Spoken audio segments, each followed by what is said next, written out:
when you say culture, when you say leadership, if you're looking at your organization as a top-down, my job is to give people direction, my job is to manage them, then you've lost the plot.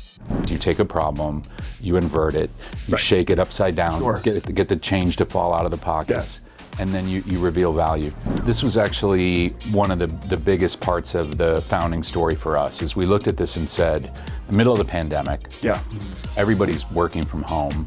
What a perfect time to start an aircraft company.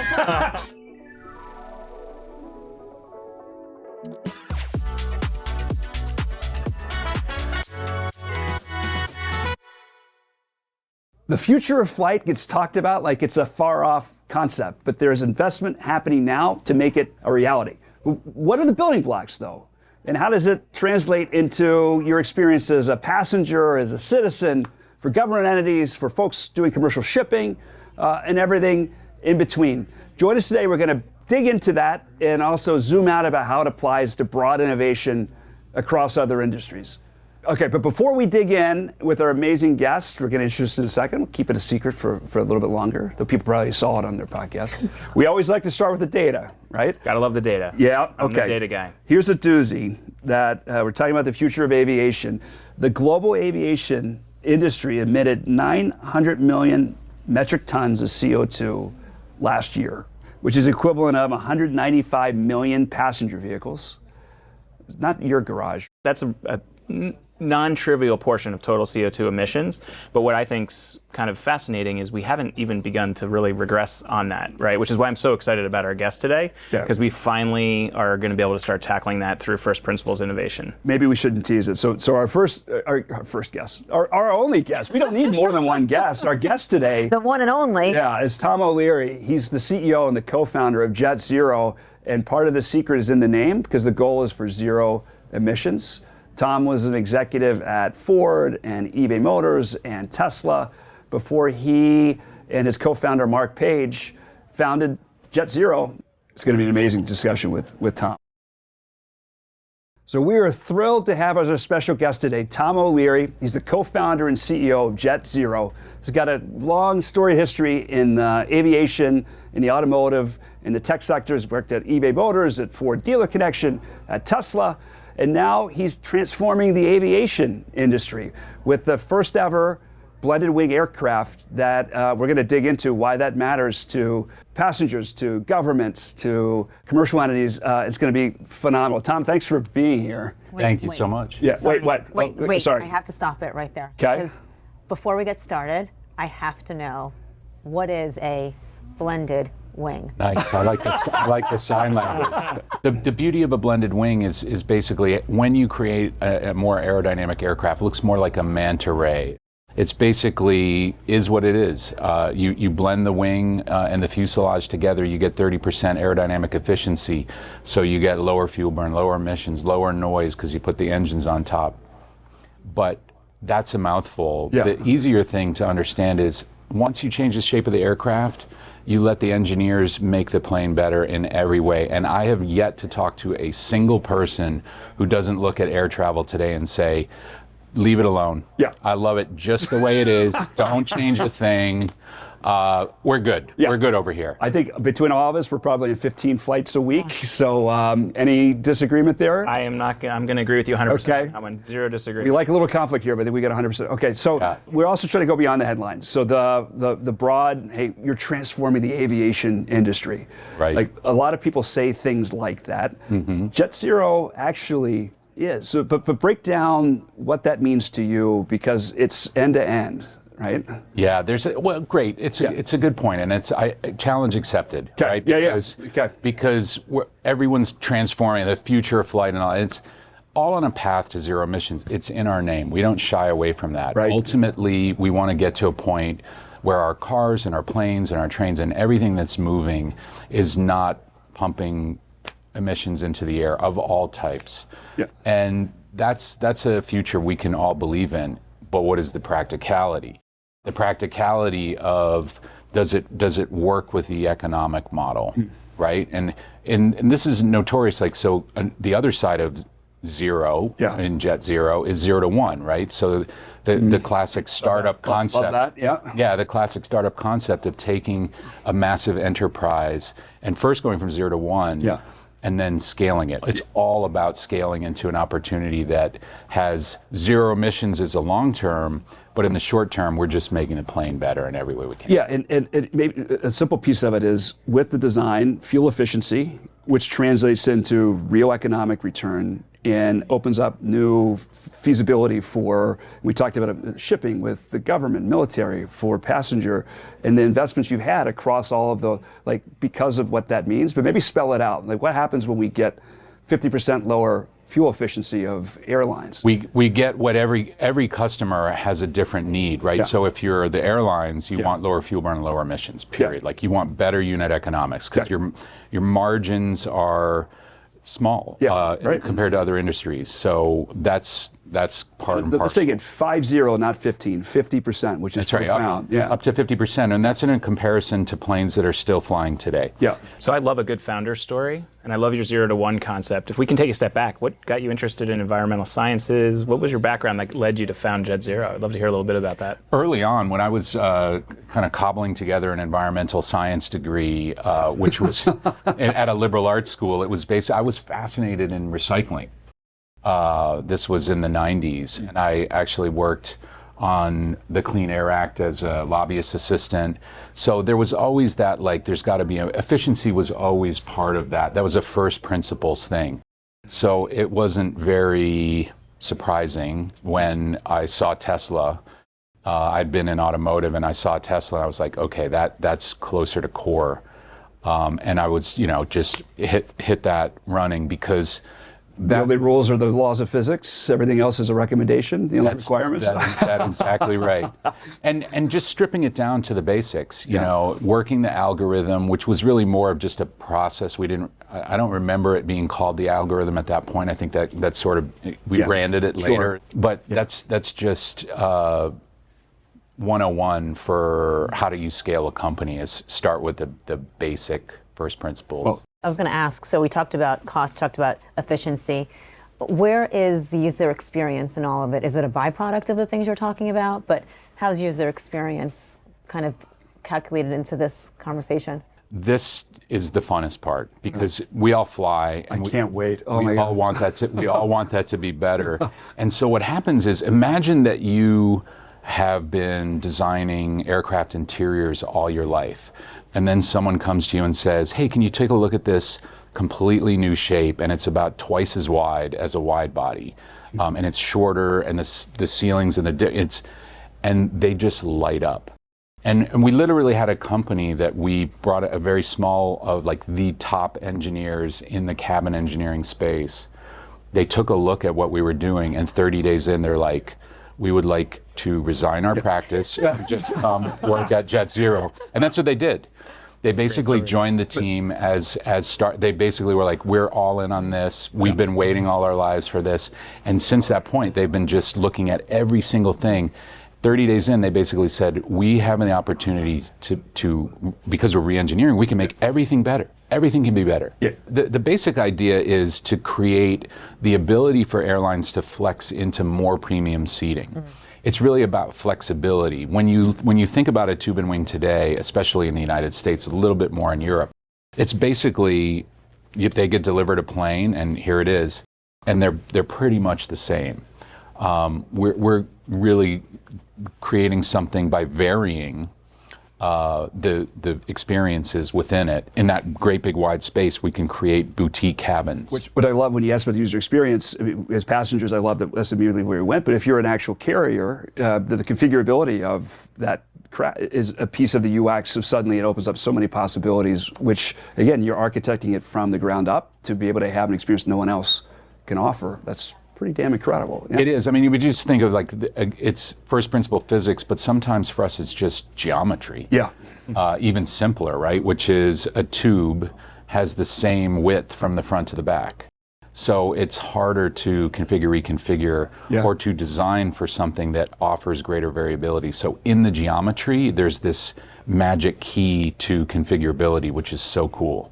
We could geek out on that for a while, but okay. So as you think about Brett, I know you love the idea of constraint-free, especially innovation into business. And what about what JetZero is doing for you is exciting? Well, I mean, I love the innovation that's first principles in reimagining aviation, but you also have a privilege of reimagining how you build your business from the ground up without the same constraints. Everything from back office functions like finance to supply chain to manufacturing. Tell us a little bit about how you're approaching that, especially in an AI first world. You have a really interesting opportunity to tackle that differently than other companies before you.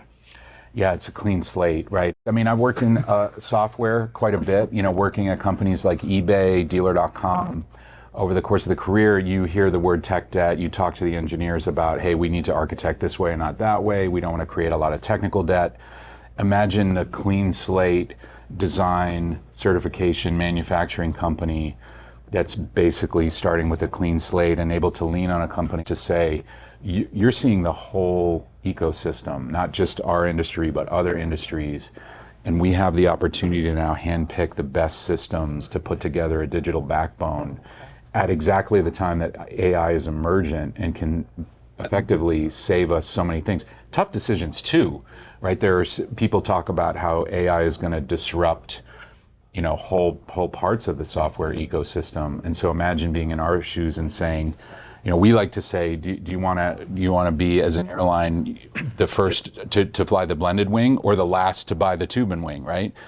It could be the exact same situation in software where it's a good pitch. It's basically like, are you going to be the last to implement the gold standard or the first to implement the AI first approach? Yeah. Exactly. And so, but I think what we're seeing in the ecosystem is the companies that are out there, because they're in software, they're not like blind to a freight train that's coming. They're all working as hard as they possibly. It's not just the startup, it's the big companies are doing it too. Well, I mean, we like to say innovation loves company, and this is definitely a team sport. So yeah, it's going to be an ecosystem that makes this future a reality for sure. You're supposed to look at a camera when you do that, Brett.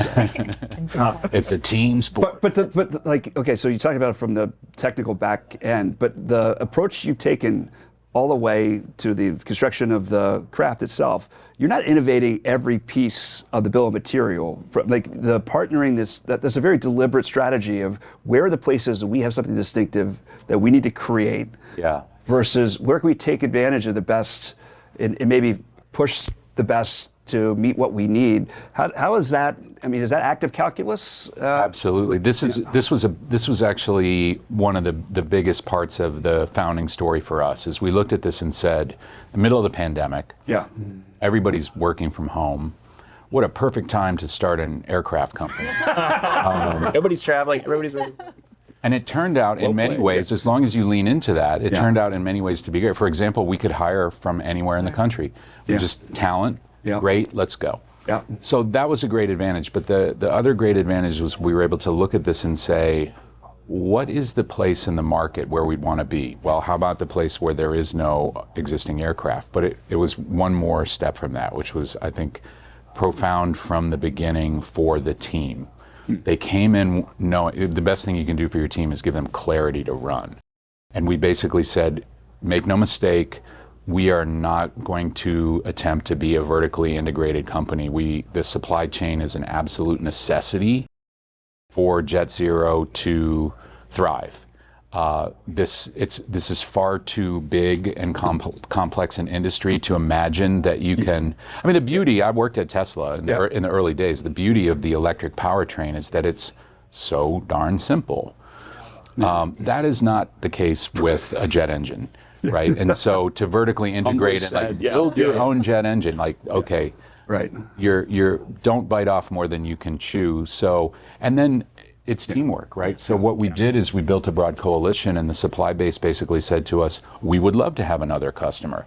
We would love to reimagine what that partnership might look like. And probably inspired by the broad vision of what this could mean, because everyone in that craft has a deep passion for the industry, which is also That's exactly right. So they're excited too, because a lot of them came up, and even with airlines, like one of the guys at the airline said to us, he came in and he said, I did my PhD on blended wing body airplanes 20 years ago. Wow. No, I think that's, can you imagine what it's like to go to your buyer and they say, I've been waiting for this my whole career? I would get emotional, I think. Yeah. I'm a softie, though. Yeah, you are. Yeah. So interesting. But I have to ask, in terms of the culture you're trying to create here, right? You've got this unique opportunity. You're talking about all of these firsts of firsts of many. What's the culture? What's your leadership style? Like, what do you think needs to be true in order for this to really happen? Yeah, I mean, the first thing is it is about team, and the best performing teams are people who take ownership and accountability. Okay.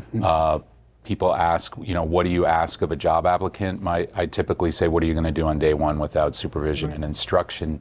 Because I want to know that they're amped up and ready to go, not just order takers, right? You're looking for soccer players, not football players. Not that, the soccer player has to know the game plan and play the 45 minutes before halftime, not do this play every time. And so that really to us is the kind of culture that we want. The challenge becomes as leaders is creating that accountability so people aren't crossing each other up. And the culture has to be one where it's human-centric, and not just human-centric as in centered on the founder, because that's cult, not culture, right? We got to add the URE. And so what I think is so paramount is that we don't just get lost in the technology.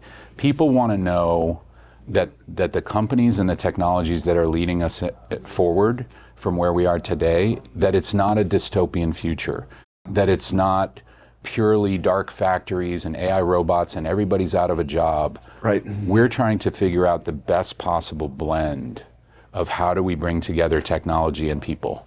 I want to pull back to founder story. When you said Jolly Knight and recycle, I almost can hear Schoolhouse Rock in the mix there. Maybe I'm reduce, reuse, recycle. We might not have the rights to play it, but it's okay. Yeah. But I hear it's to Bill. Yeah. Oh, I said on Capitol Hill. Junction. Yeah, boys. Right, now we're showing our age. Okay.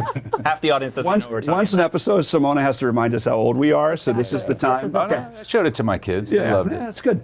But there's an origin story of Mark Page is your co-founder who had the patent for the blended wing. Yeah. And I have this vision of a wall or maybe walls of Post-it notes. Yeah. Maybe describe what that exercise was. And what I want you to think about is how could others listening maybe apply it to their own business and their own innovation journeys. Maybe not startups, but they're in large companies. But I just love this story. Do you watch Ted Lasso? I do. Yes, love it. Okay, so I have I'm from Kansas, so it becomes that believe is over the door as you walk into our hangar, and I try to remember to touch it because to believe in yourself, to believe in your mission and your vision is so critical. And so the Post-it note exercise was the exercise in saying we absolutely believe in this, but what are all the things that could get in the way? And a lot of times the very first question an investor or anyone will ask us is, if this is such a great idea, why hasn't it happened before? And am I romanticizing to say from an idea that we believe could have profound impact, but what are the actual mechanics of what it would take to make a business at scale? Was that right. Was that the proxy of what the Post-it collage was trying to represent? It's all about scale because what we thought about at that time was this has been 30 years of pejoratively science project. Right? It's sort of like you have to graduate from this is great science. We had NASA put over $1 billion in flight controls, structures, the aero, 6 wind tunnels, 2 X-planes. Like they had done amazing things. But why was the choice? Ultimate innovator's dilemma, right? What was the choice and what got in the way, and how do we make sure that those things don't get in our way?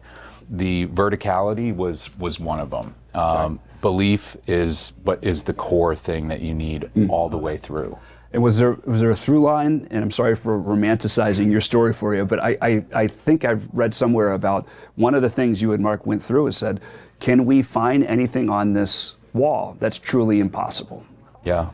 Not just unlikely or hard to do, but truly impossible. Maybe back to law of physics, like we're defying or laws of business or laws of market. But was that a part of the?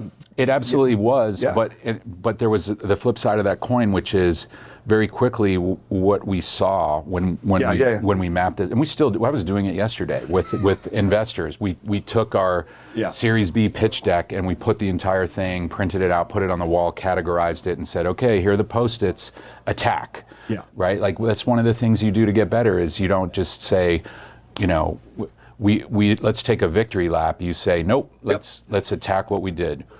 And so basically what we found though was that the through line to scale was way stronger than any of the impediments. It was sort of like, that's our impediment, but wait a minute, this through line to scale is so much stronger because we're doing this in the age of AI, because we have $1 billion worth of NASA research.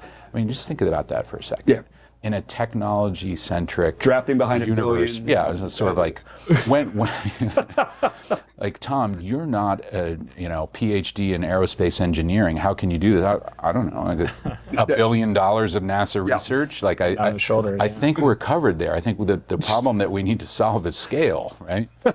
I mean, obviously, we still need to solve a lot of problems. We're building a factory, but it's a lot of it. So I do have one question. I mean, in my role, I think a lot about innovation, both how we innovate on behalf of our clients, but working with our clients to innovate. Spent most of my career, like Simona, in a highly regulated industry, life sciences. You're in a highly regulated industry. You're trying to go to 0 to 1 and disrupt an industry. How do you think about the balance between innovation and regulation? Is regulation friend or foe? How do you think about that balance? We love it. You have to look at that as this is a beautiful, awesome part of what we've done. Because if you think about what the FAA has done. The FAA has basically made it so you get in a plane and you have absolute, you feel as safe. You're a tube flying through the sky and you feel comfortable, take a nap and do a crossword puzzle and never think about it. Yeah. That is the most amazing gift. And we fly anywhere in the world and most of us, we do this worry-free. Yeah. And so that's beautiful. So, but I want to tell you, like, this is where AI is the most amazing thing, because basically this is happening as we speak.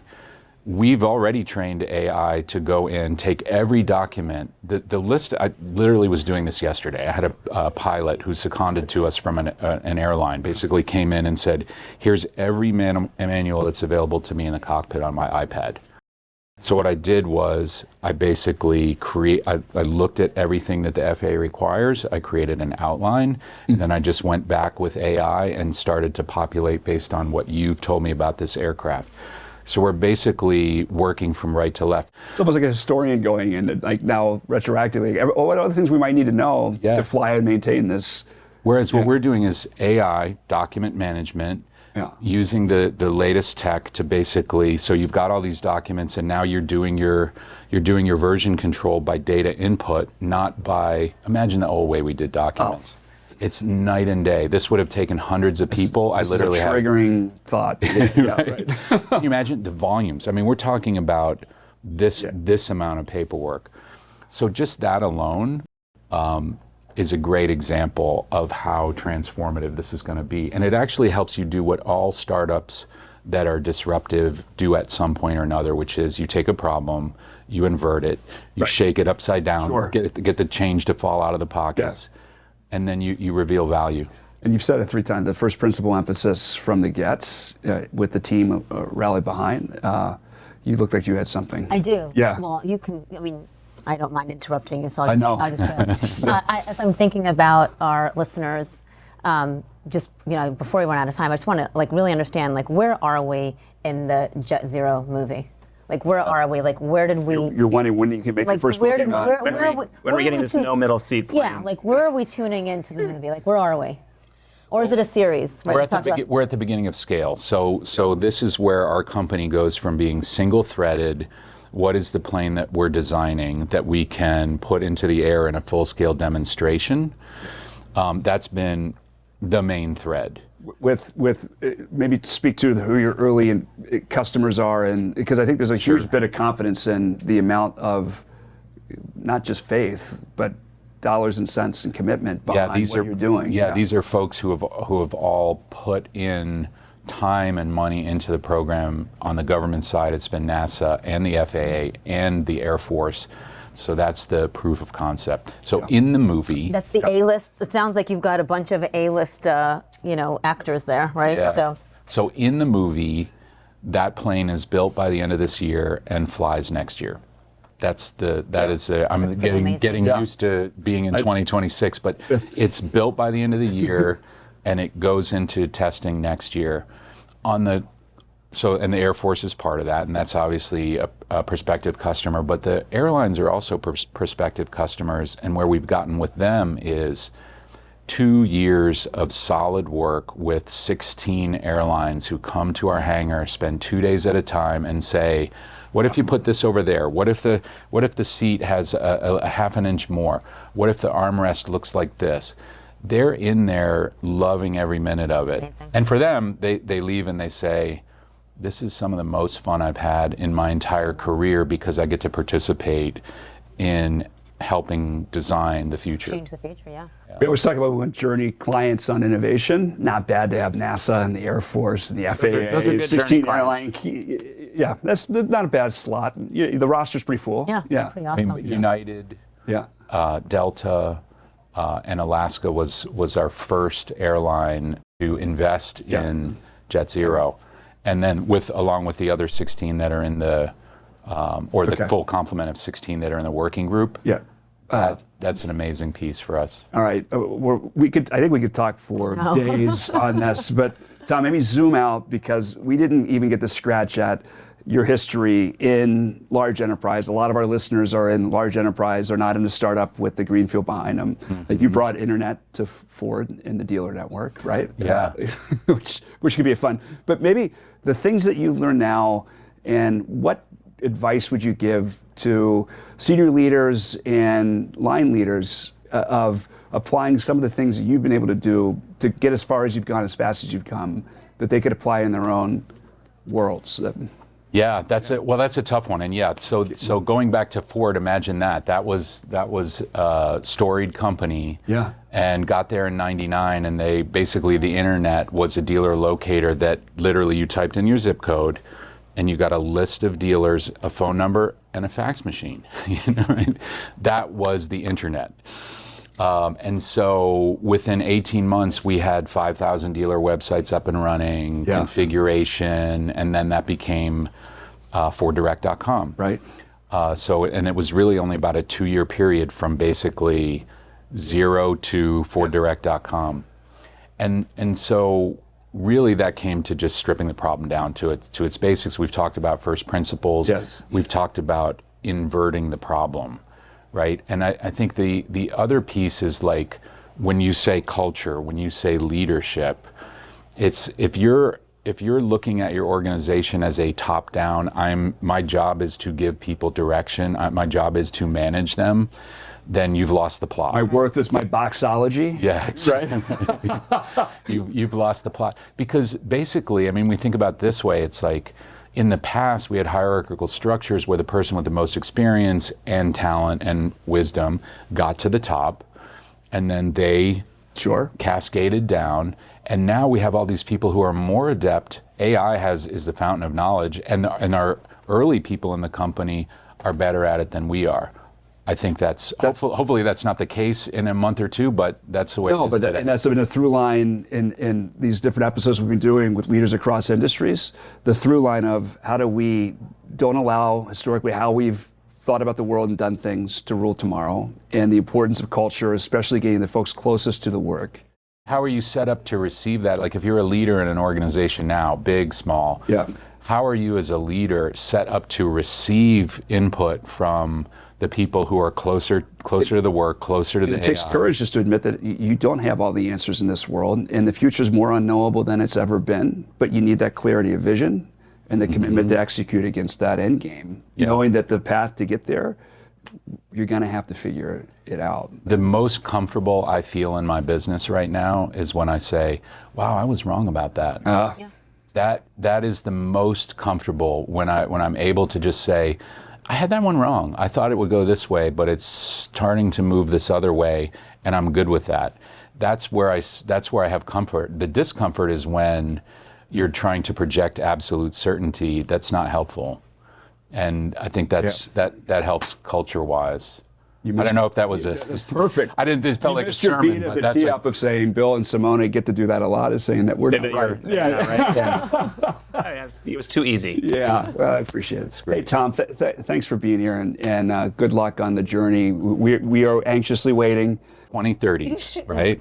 It's within sight. That's awesome. So nice Nice. to have you. If you enjoyed this episode, take a moment to rate Forward Technology on Spotify. It helps more people find the show, and it helps us keep improving. And if you know someone thinking about AI and customer experience, please share this episode with them. What an amazing, how excited are you about what this future looks like? As a frequent traveler, I cannot wait. I am in. But the experience is going to be amazing. Think about like what we have known for all of our lives is literally about to transform before our eyes. Super excited. Wait till we got to go to LA to see the cabin experience that they've got up and running. You can go see it. Did we get an actual date for that? We'll lock it down. Yeah, I'm on it. perfect. I'm on it. So we like to close within the headlines. So there's a recent report that the airplane manufacturers' backlogs, and this is traditional. You know what JetZero is looking to say we can do better, but the traditional model we all know and kind of know and love. Okay, it exceeds 15,300 large commercial aircraft, which is multiple years of production visibility. So I think that like this broader innovation, like we feel like, oh, it's going to be disrupted overnight. The existing model will live on for a while. But what happens then? What do you think, Brett? Well, I mean, before this, I didn't grow up in the airline industry. I primarily served life sciences and healthcare. A couple interesting facts to put that in perspective. Yeah. The airline industry, I've been in the professional world for a little over 25 years. The airline industry has actually doubled in that period of time. I didn't know that just in the last 25 years. So if you think about how are they going to double again, and that's why I love this story so much. It's technology innovation. It's going to have innovation to benefit the environment, but it's also business model innovation. They're serving a part of the market between the narrow body, shorter flights, and the wide body, longer flights. That's going to open up and help the airline industry grow for the next 25 years. Yeah, and we didn't even get into it, but they have a great relationship with the existing manufacturers of the traditional who are waiting to say, yeah, we're game and we'll be a part of this, and happy that someone's out taking the field, leading the charge. Well, fill in your metaphor, but but Tom mentioned, right, some of the people that are getting involved are so excited, right? This is, they haven't been able to have a conversation like this in their entire career, right? So this is game changing. The hard songs of the why you got into what you do. I love the what is the what. Yeah. Totally. And I mean, we talk about this and we kind of sometimes make light of it because it sounds trite. Like innovation really truly is a team sport. Like this is an example of this doesn't happen without a true team. In our next episode, we're taking another headline-worthy technology shift and pulling it back into enterprise reality. What's real, what's noise, and what should leaders do about it right now? Subscribe so you're with us for the next conversation. So if we pull all back, of course, exciting to dig deep, geek out about what's happening in flight and aviation. But I think that through line of lessons learned for everyone, cross industry, no matter where you sit in the org chart, even though I know Tom doesn't like org charts, but they still exist. So the first principles, how do we take problems, turn them upside down for opportunity, really get crystal clear about what's the impossible, but the vision, the execution, the culture, the community. And I think this is going to be a play that we see run in many episodes in the future. Looking forward to it. Yeah, all right. Don't bet on the future, build it.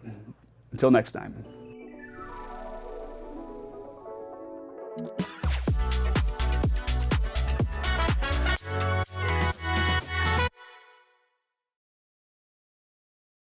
This podcast is produced by Deloitte. The views and opinions expressed by podcast speakers and guests are solely their own and do not reflect the opinions of Deloitte.